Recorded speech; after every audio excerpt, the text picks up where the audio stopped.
Truth, accuracy, objectivity are cornerstones of Select News TV ethics.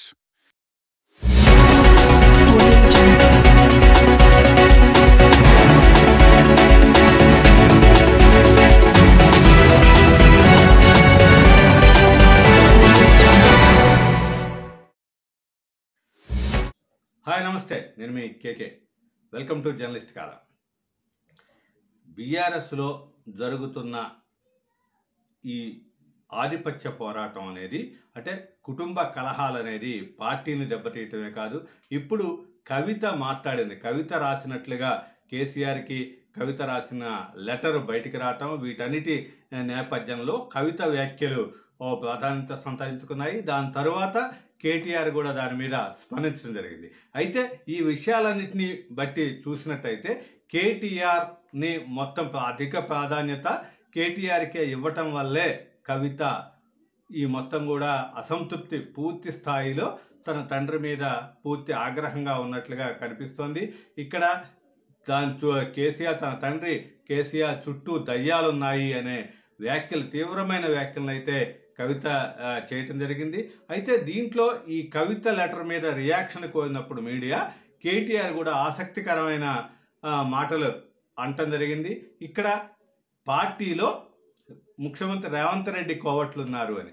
అయితే ఇక్కడ కేటీఆర్ ఎవరిని ఉద్దేశించి ఈ మాటలు అన్నారు అనేది అయితే ఇంకా ఒక సంచలనంగా మారింది.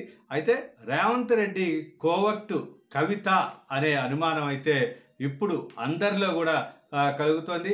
ఎందుకు అంటే ఇక్కడ బీజేపీ ఎంపీ అరవింద్ కూడా ఈ కవిత విషయంలో కవితని ఎప్పుడు కూడా రేవంత్ రెడ్డి విమర్శించలేదు, వాళ్ళ మధ్య మంచి రాజకీయ సంబంధాలు ఉన్నాయి అనేది అయితే వ్యాఖ్యానించడం జరిగింది.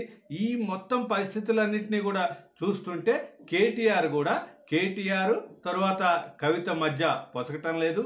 ఇటీవల మొత్తం కూడా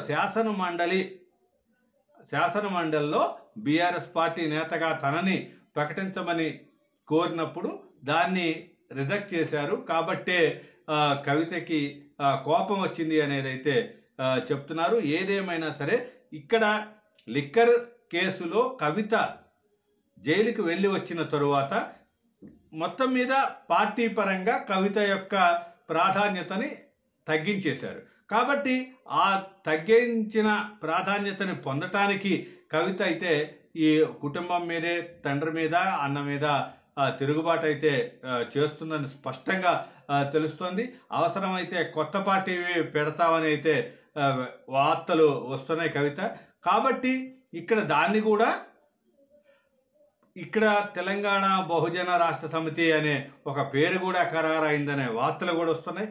ఏదేమైనా సరే కవిత ఏ దిశగా అడుగులు వేస్తుంది, దీన్ని కాంగ్రెస్కి కోవర్ట్గా కవిత పనిచేస్తోందా అన్న అనుమానాలని కేటీఆర్ మాటల్లో కూడా కనిపిస్తున్నాయి. కాబట్టి ఇక్కడ గందరగోళ పరిస్థితి అయితే బీఆర్ఎస్ శ్రేణుల్లో నెలకొంది.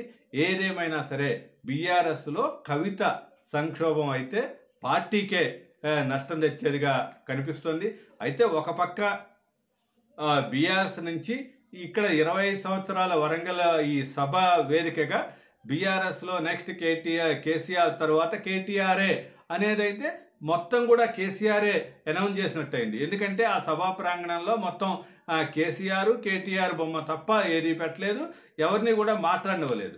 కాబట్టి వీటిని ఆసరా తీసుకొని ఇక్కడ సభలో జరిగిన తీరు మీదే పూర్తి స్థాయిలో కవిత కేసీఆర్కి లెటర్ రాయటం, దాన్ని కావాలనే కొంతమంది దయ్యాలు రిలీజ్ చేశాయి కాబట్టి అని కవిత వ్యాఖ్యానించడం, వీటన్నిటిని కూడా బట్టి చూసినట్టయితే ఇక్కడ ఏపీలో జగను తర్వాత షర్మిల మధ్య, అంటే వైసీపీలో జగను షర్మిల మధ్య జరిగిన పోరాటాన్ని గుర్తు చేస్తూ ఇక్కడ బీఆర్ఎస్లో కేటీఆర్ కవిత మధ్య జరిగే పరిస్థితులు అయితే కనిపిస్తున్నాయి. కాకపోతే ఇక్కడ కొత్త పార్టీ పెడతారా, లేకపోతే పార్టీ పరంగా కవిత మీదే చర్యలు ఉంటాయా? ఎందుకంటే ఇంతకుముందు ఎవరైనా సరే బీఆర్ఎస్లో నోరు మెరిపి ఎక్కువ మాట్లాడినట్టయితే వాళ్ళ మీద ఆటోమేటిక్గా కేసీఆర్ చర్యలు తీసుకున్నారు. కాబట్టి సొంత కుమార్తె మీద ఏ విధమైన చర్యలు బీఆర్ఎస్ తీసుకుంటుంది, క్రమశిక్షణ చర్యలు తీసుకుంటుందా, తీసుకుంటే కవిత ఎలా స్పందిస్తుంది అనేది అయితే ఇంకా చూడాల్సిన అవసరం ఉంది. ఏదేమైనా సరే ఇక్కడ రేవంత్ రెడ్డికి కోవట్టుగా కవిత వ్యవహరిస్తున్నారా, కవిత టీమే వ్యవహరిస్తుందా అనే అనుమానాలని తన ప్రెస్ మీట్లో రియాక్షన్ ద్వారా కేటీఆర్ ఇవ్వటం అనేది అయితే అందరికీ ఆశ్చర్యాన్ని కలిగిస్తుంది. Truth, accuracy, objectivity are cornerstones of Select News TV ethics.